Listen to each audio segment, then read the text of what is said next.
Chese ndi president Nkurunziza aha abantu bose bace bantarukira ko bamuhanga cange bamugwanya.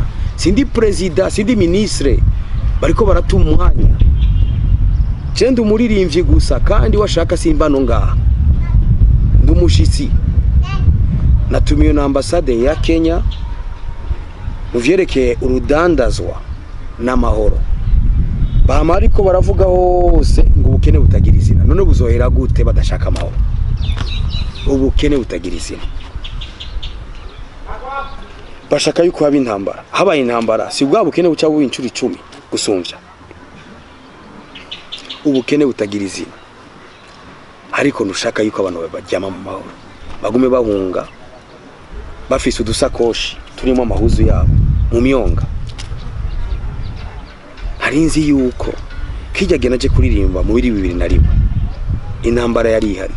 Wibaza yuko kijyage abarebere badafise umuvugizi bico giye batari bafise umuvugizi yovuga ati uyo muntu ni citso aje gushigikira ibinywa amaraso siko bitana. Ayo siyo mazina bitana.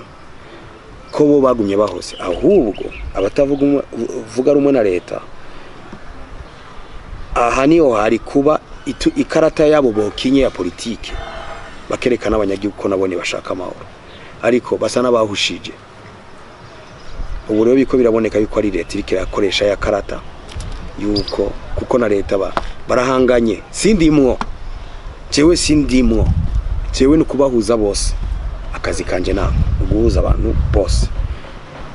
Umuntu yakoresheje ikarata kubera konsere yanje ubundi agakoresha ikarata agwanya konsere yanje umunyagihugu yarayamenye ivyo ari byo rero.